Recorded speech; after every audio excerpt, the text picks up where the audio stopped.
오늘은 사순절 우리 첫 번째 주일입니다. 이 시간 끊임없이 흘러가는 시간과 또 선택할 수 있는 여러 공간들 중에서 하나님께 예배할 시간, 그리고 하나님을 예배하는 이 공간으로 구별하여 나오신 여러분에게 하나님 우리 아버지와 그리스도 예수로부터 오는 은혜와 평강이 충만하시기를 주님의 이름으로 축원합니다. 사순절은 다들 아시다시피 부활의 영광을 기념하는 부활절까지 이르기 40일의 기간입니다. 주일을 제외한 기간인데요. 지난주에 알려드린 대로 엊그제 수요일을 제2의 수요일 또는 이제 그 제는 한자로 회로 바꾸고 거룩할 성자를 붙여서 성회 수요일이라고도 부릅니다만, 이 제 수요일을 기점으로 이미 사순절은 시작되었습니다. 예수님의 고난을 기억하는 이 시간, 매일 말씀을 묵상하시고 또 성숙하고 진실한 삶의 자세로 이 기간을 경건하게 보내셔서 저는 모두 주님과 더욱 친밀해지시고 삶의 더욱 많은 영역에서 하나님의 주권을 인정하시고 하나님과 동행하시는 성도 여러분 되시기를 다시 한번 소망하고 축복합니다. 성가대 찬양을 너무 좋아하는 찬양을 불러주셔가지고 제가 약간 헤매고 있습니다. 좀 첨언을 조금 하자면, 이 방금 부른 선한 능력으로라는 찬양은 우리 주보에 매주 이렇게 앞에 묵상글로 써져 있는 디트리 보네퍼라고 하는 굉장히 천재 신학자입니다. 이분이 독일에서 제2차 세계대전이 한창 벌어졌던 독일에 계셨던 분인데 24살에 교수가 되신 엄청난 천재 신학자입니다. 20세기 최고의 천재라고도 이야기할 만큼 신학자인데, 이분이 자신의 그 충분히 보장될 수 있는 길을 다 벗어던지고 당시 2차 세계대전이 벌어졌을 즈음 이 독일의 나치를 향해서 온몸을 던져서 아예 투항을 하신 분입니다.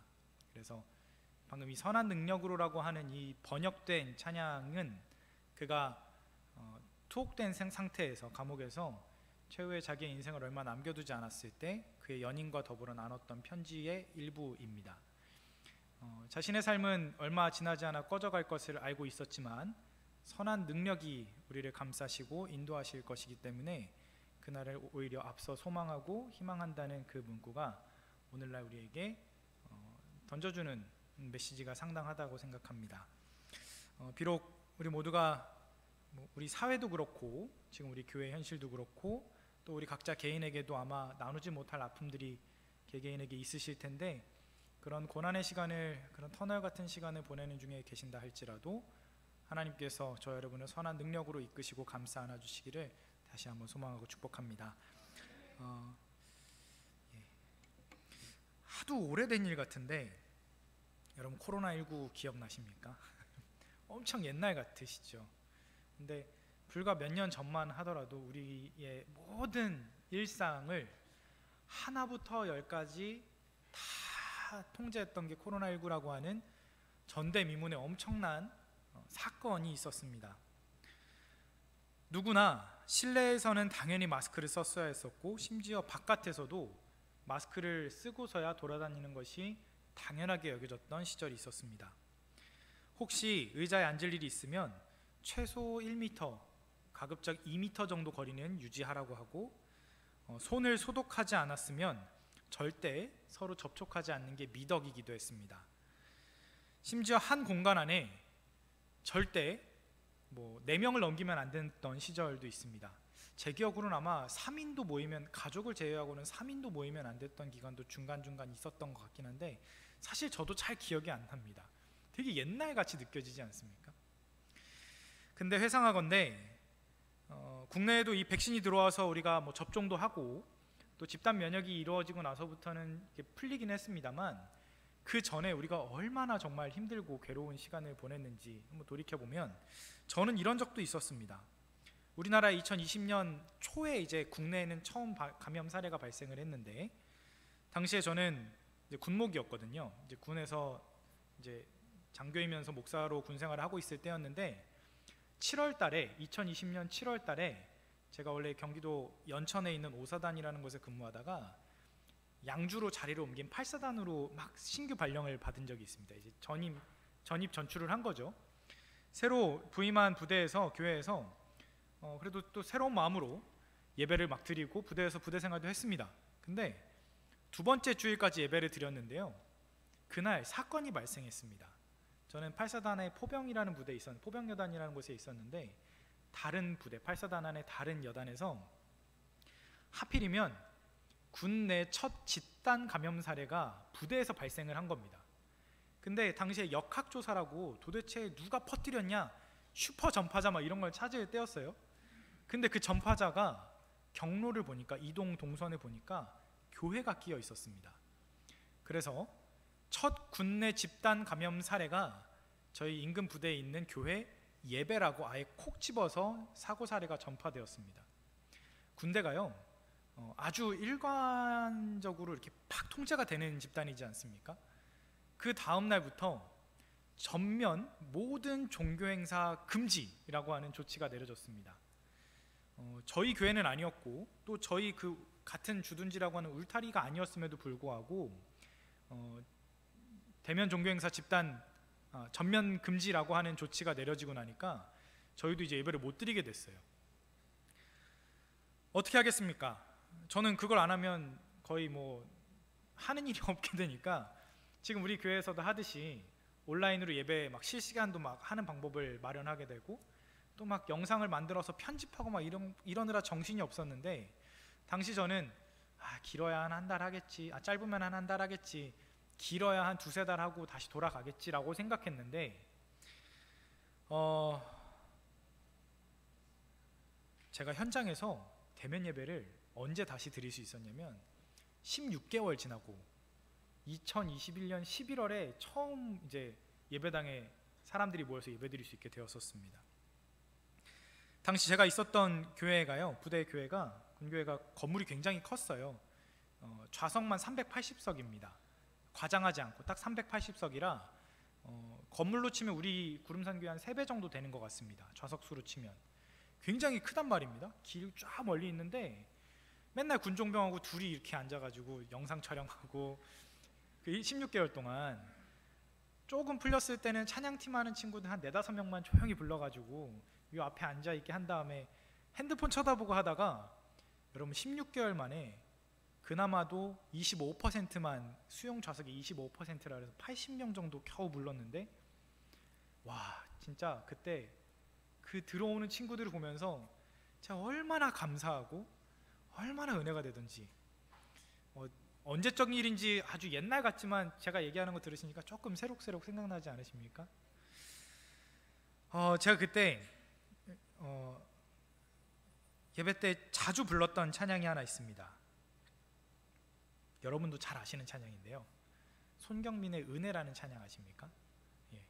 우리 오후 예배, 우리 구름산교회도 오후 예배 2023년 11월에 처음 다시 시작했어요. 그때 여러분 기억하시는지 모르겠습니다만 신도예별로 계속 특송을 하셨지 않습니까? 그때 여러분들도 겹치는데 계속 불렀던 노래가 이 손경민의 은혜였습니다. 왜냐하면 아마 우리 성도님들도 신도예마다 곡을 고르실 때, 그래 지난주에 이거 불렀지만 우리도 이 찬양이 너무 좋다, 그 시절 그 상황이 우리에게 은혜를 고백하지 않을 수 없게 만드는 상황이었기 때문입니다.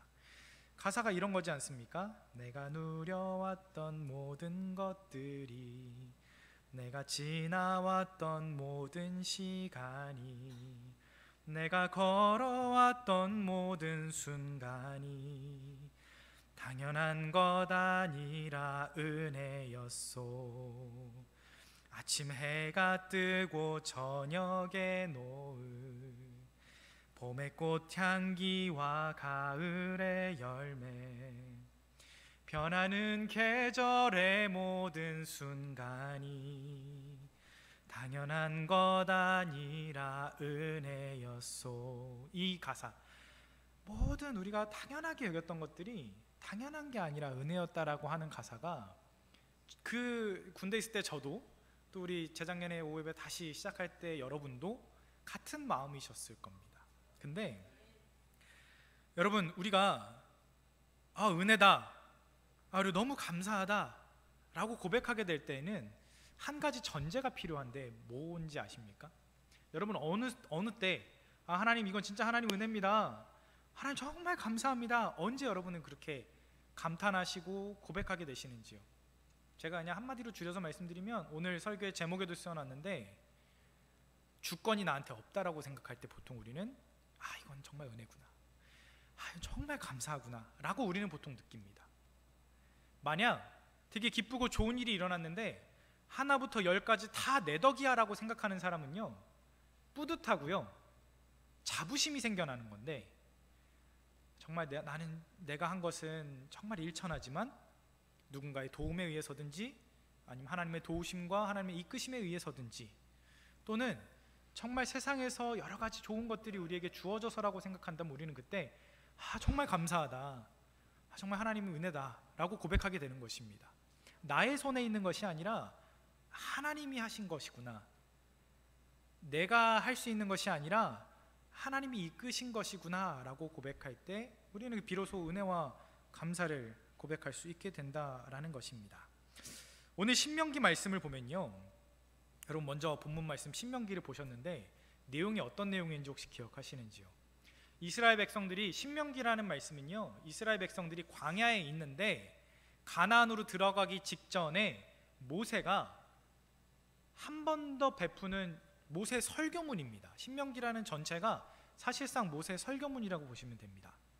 모세가 그 이스라엘 백성들에게 이제 광야 생활을 하고 있으나 이제 저 약속의 땅, 젖과 꿀이 흐르는 땅, 하나님께서 인도하실 그 땅을 바라보고 있는 백성들에게 긴 설교문을 하는데, 그 중에 오늘 26장의 내용이 무슨 내용이었냐면, 너희들이 들어가서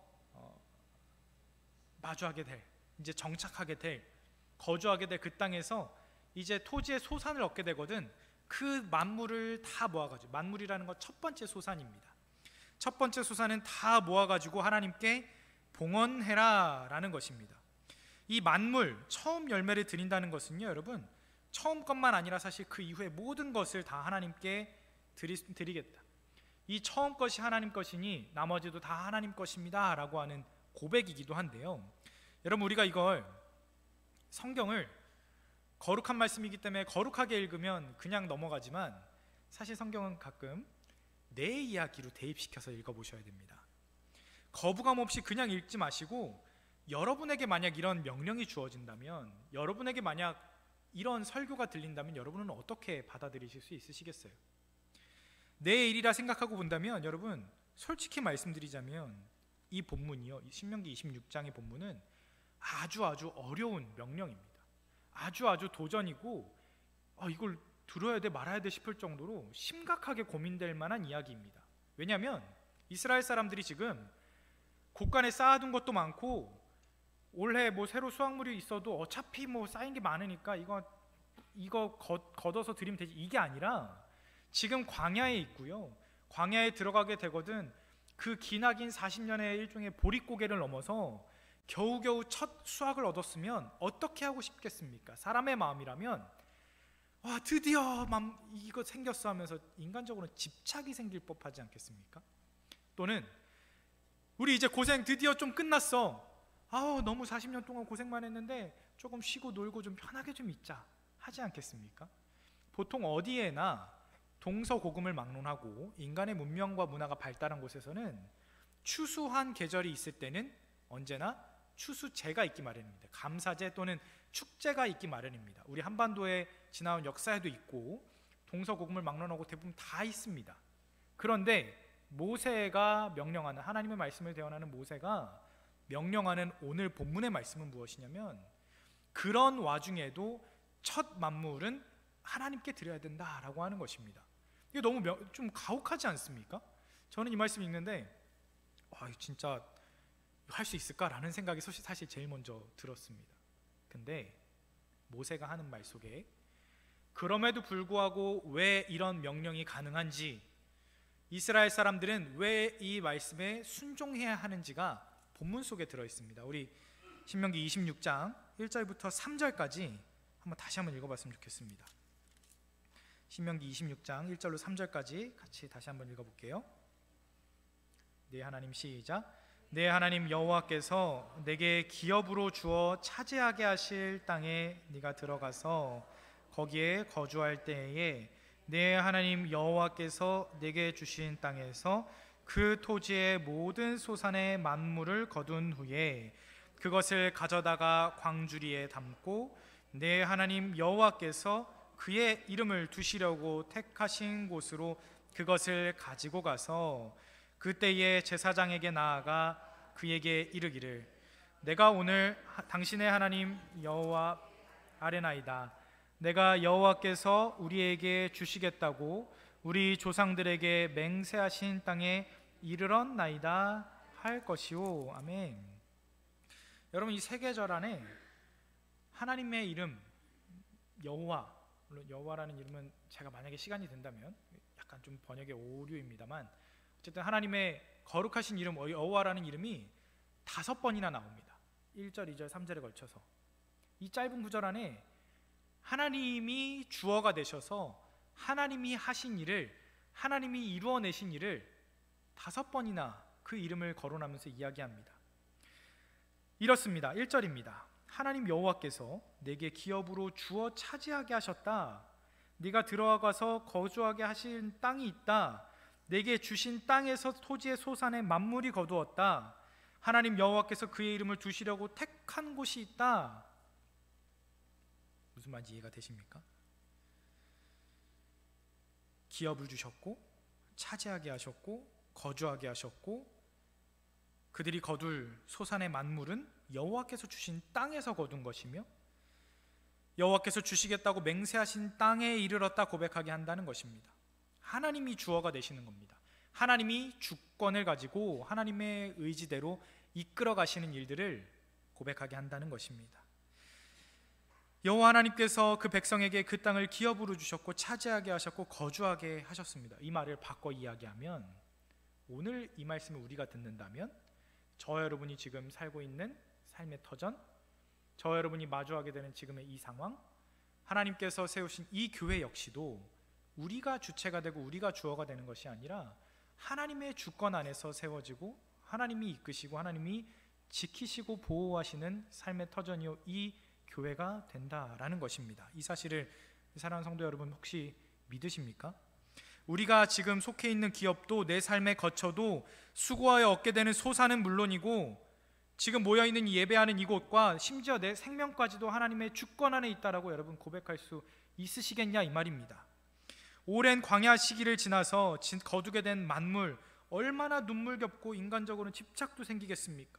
여러분의 지나온 삶이 괴롭고 힘들고 지금 거쳐야 되는 시간이 참으로 힘들수록 어쩌면 우리는 우리 스스로 이건 내 것이야, 내가 버틴 덕분이야, 내가 이룬 것이야 라고 생각하고 싶겠지만 그럴 때일수록 오히려 하나님은 당신이 하신 일을 바라보게끔 당신이 하신 일을 그 입술로 고백하게끔 바라시고 원하시고 명령하신다라는 것이 오늘 본문 속에 들어있는 말씀이라는 것입니다. 사랑하는 성도 여러분, 잘 생각해 보아야 합니다. 이스라엘 백성들은 광야에 있는 동안 인간적으로는 굉장히 괴롭고 어려운 시간을 보냈음은 부인할 수 없습니다. 그러나 그들이 정말로 오랜 광야 시간을 끝내고 가나안 땅으로 들어와 젖과 꿀이 흐르는 땅에서 그 만물을 토지의 소산을 얻게 되었을 때 어찌 그들의 수고만 있었다고 이야기할 수 있겠습니까? 하나님이 땅을 주시지 않았더라면, 하나님이 비를 내리시고 햇빛을 주시지 않았다면 그 열매가 맺힐 수 있었겠습니까? 바꿔 이야기하면 그들은 결국 그들 손에 들게 될 그 추수한 나달 하나하나에서도 하나님께서 베풀어 주신 기나긴 구원의 이야기가 들어있음을 기억해야 한다는 것입니다. 오늘 내가 가진 여러분 속에, 여러분 수중에 우리 삶에서 누리는 작은 것이라도 생각해 보시면 그 안에 담겨 있는 하나님 나라의 이야기가 담겨 있음을 여러분 기억하고 명심하셔야 한다는 것입니다. 그럴 때 우리는 하나님의 주권을 발견하게 되고 그 하나님의 주권으로 인하여 우리는 감사하지 않을 수 없고 우리는 하나님의 은혜를 더욱 고백하지 않을 수 없다라는 것입니다. 이어서 누가복음 말씀도 마찬가지입니다. 내용은 완전히 다른 것처럼 보이지만 사실 핵심은 똑같습니다. 심지어 상황도 비슷한 부분이 있습니다. 보십시오. 광야의 이스라엘 백성과 지금 오늘 누가복음에 나오는 광야의 예수님은 어딘가 많이 닮아 있습니다. 예수님의 상황이 신명기의 광야 이스라엘 백성과 아주 흡사하게 보인다는 겁니다. 이스라엘 백성은 홍해라는 물을 지나서 광야에 들어갔습니다. 예수님은 요단이라는 물을 지나서 광야에 들어가셨습니다. 이스라엘 백성은 그곳에서 40년을 지냈고 예수님은 40일을 지냈습니다. 많이 비슷하지 않습니까? 이스라엘 백성들은 광야에서 날마다 먹고 마시는 문제 앞에 부딪혔는데 예수님도 역시나 40일의 금식을 통하여서 먹고 마시는 문제에 부딪히게 되었습니다. 그 시험을 당하시게 되었습니다. 한 가지 더 공통점을 보자면 누가복음 4장을 우리가 읽었잖아요. 직전에 3장 말씀에 보면 예수님이 세례를 받는 장면이 나옵니다. 그 장면에서 하늘에서 이런 소리가 납니다. 너는 내 사랑하는 아들이라 라고 하는 하나님께서 그 예수 그리스도를 아들로 선언하시는 장면이 나왔잖아요. 이스라엘 백성 역시도 출애굽기 4장 22절 23절에 보면 거기서 모세를 통하여서 선언하신 말씀이 내 백성 이스라엘은 내 장자다라고 선언하신 바 있습니다. 다시 말하면 광야의 이스라엘 백성과 이 광야의 예수님은 모두 하나님께서 당신의 자녀 삼으셔서 돌보시겠다고 했는데 하필이면 그 이후에 광야로 들어갔다라고 하는 공통점, 거기서 고난과 시련을 마주한 상황이라는 공통점이 있습니다. 놓여진 질문, 유혹도 비슷합니다. 첫 번째, 돌을 떡으로 만들어봐라 라고 하는 마귀의 주문 어떻습니까? 이스라엘 광야 백성이 맨날 마주한 겁니다. 만나 메추라기를 받았지만 내일은 나오지 않을까 싶어서 한 번에 듬뿍 거두었다 그게 썩어서 오히려 심판을 받기도 하고, 마실 물이 없어서 모세를 원망하고 하나님 원망하다가 오히려 그들 사이에 불뱀이 나타나기도 합니다. 주신 것에 감사하기보다는 날마다 오히려 만나를 먹다가 고기가 먹고 싶다라고 불평을 하거나, 그렇게 항상 무너지고 넘어지고 쓰러졌던 이스라엘 백성들. 두 번째, 세상 부귀를 보여주면서, 영화를 보여주면서 예수님한테 보여줬던 그 시험은 어떤 게 연상이 되냐면 마귀가 요구하는 게 이거지 않습니까? 나한테 절해봐라. 떠오르는 것은 모세가 시내산으로 하나님 만나러 40낮 40밤을 갔을 때 금송아지를 만들어 그것의 주변을 돌면서 섬기고 절하던 그것이 생각납니다. 세 번째, 그 예루살렘 성전으로 끌고 올라가서 뛰어내려봐라. 하나님의 아들이거든. 하나님이 살려주실 것이다 라고 말하는 장면에서는 정말 많은 순간에 이스라엘 백성들이 하나님을 시험하던 그 장면을 연상케 합니다.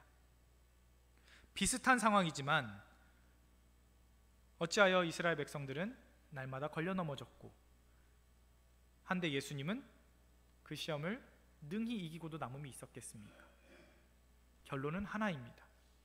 오늘 설교의 제목이기도 한데, 하나님의 주권을 인정하는 것과 그렇지 아니함에 분명한 차이가 있었습니다. 예수님은요, 사탄의 그 꿰임 속에 요즘 우리 젊은이들 표현으로는 긁는다 그러는데요, 아주 살살 긁는 표현이 나옵니다. 하나님의 아들이거든, 네가 하나님의 아들이거든, 이거 해봐. 근데 그것이 하고 싶은 거를 또 이렇게 유혹한단 말입니다. 굉장히 긁는 말입니다. 막 살살살살 막 되게 화가 나게 만드는, 내가 못할 것 같아 라고 하게 만드는. 그런데 그런 상황 속에서 예수님은 그 모든 일의 주권이 당신에게 있음을 주장하지 않으십니다. 첫 번째 대응이 무엇이었습니까? 사람이 떡으로만 살 것이 아니다. 오늘 누가복음엔 등장하지 않지만 마태복음에 보면 그 이어하시는 말씀이 사람이 떡으로만 살 것이 아니요 오직 하나님의 입으로 나오는 모든 말씀으로 살 것이니라. 마귀의 유혹의 대응은, 마귀의 유혹에 대한 예수님의 대응은 주권이 당신에게 있음을 고백하는 게 아니었습니다. 나한테 절 한번 하면 너한테 이거 다 줄게 라고 마귀가 유혹할 때 예수님의 대응은, 내가 지금 의지해야 될 것은, 내가 섬겨야 될 것은 네가 아니라 마귀가 아니라 하나님이다 라고 그 하나님께 주권을 다시 돌리는 겁니다. 네가 하나님의 아들이거든 뛰어내려봐, 하나님 구해주실 거야 라고 하는데, 내가 하나님을 시험하는 것이 아니라 하나님이 우리를 시험하는 것임을, 그 주권과 주체를 예수님 분명히 말씀하십니다. 주 너의 하나님이 시험하지 말지니라. 하나님을 주님이라 고백한다면 우리가 어찌 종이 주인을 어떻게, 자녀가 어떻게 부모를 시험할 수 있겠습니까? 모순이, 아이러니죠. 성립하지 않는 것입니다. 사랑하는 성도 여러분, 신앙의 문제는 언제나 그런 것입니다. 하나님의 주권을 인정하는가 부정하는가. 여러분, 하나님의 주권을 인정하십니까? 여러분, 하나님의 주권을 얼만큼 인정하십니까? 부정하신다고는 생각지 않으시겠지만 사실 하나님의 주권을 우리가 부정하는 것이 아니라 하나님 밀어내고 내가 올라오면 그건 하나님 부정하는 것입니다. 당신이 내 아버지임을 증명해 보이십시오. 왜 내가 광야에 있어야 됩니까? 왜 내가 거둔 이 토지 소산 만물 좋은 것을 왜 당신에게 먼저 드려야 합니까? 이 모든 것이 사실은 하나님의 주권을 인정하지 않는, 내가 앞서는 것은 곧 하나님을 부정하고 하나님의 주권을 부인하는 것이 된다는 것입니다. 사랑하는 성도 여러분, 사순절에 맞아서 우리의 신앙을 점검해 보았으면 좋겠습니다. 한 말씀으로 드리자면 하나님의 주권을 인정하는 우리의 삶과 신앙의 모습이 되기를 주님의 이름으로 축원합니다. 하나님의 주권을 인정하는 삶은 어떻겠습니까? 맨 처음 말씀드렸지만 하나님의 주권으로 인정한 삶은요, 글쎄요, 날마다 은혜가 넘치지 않겠습니까? 하나님의 주권을 인정하는 삶은 매 순간 감사할 수밖에 없지 않겠습니까? 근데 거꾸로 하나님의 주권을 인정하지 않는 삶을 생각해 보십시오. 그 삶은 내가 이루어낸 것으로 소위 말해 자뻑을 하거나, 그렇지 않으면 세상이 나를 억가라고 표현하는데 억지로 나를 다 막 비난하고 까내리고 힘들게 하는 고된 인생이 되지 않겠습니까? 하나님 주권을 인정하지 않는 인생은 어떻겠습니까? 나를 돕는 것이 없으니 은혜도 없고, 내가 할 수 있는 것이 많지 않으니 감사하지도 못하는 불행한 삶이 되지 않겠습니까? 우리의 삶도 그렇지만 우리의 공동체도 생각해 봅시다. 하나님의 주권을 인정하는 우리 교회가 되시기를 주님의 이름으로 간절히 축원합니다. 하나님의 주권을 인정하는 교회는 어떻게 되겠습니까? 특별히 제가 제 입으로 먼저 얘기하기 참 조심스러워서 그동안 말씀드리지 않았는데, 이제는 정말 우리가 새로운 담임 목사님을 모시는 상황이 되지 않습니까? 이런 상황 속에서 하나님의 주권을 인정하는 교회는 어떻고 인정하지 않는 교회는 어떻겠습니까? 하나님께서 우리 교회를 이끌어 가신다는 그 주권을 인정하는 교회는 새로운 목사님과 새로운 여정을 담대하게 출발할 수 있을 것이지만, 하나님 주권을 인정하지 못하는 교회는 그저 두렵고 떨리는 것뿐입니다. 어느 자리에 있어야겠습니까? 감사와 은혜로 채워갈 우리의 새 여정을 시작해야겠습니까? 아니면 다툼과 분열, 불안과 괴로움으로 불안한 앞날을 기다리고 계셔야겠습니까? 답은 너무나 명료하지 않습니까?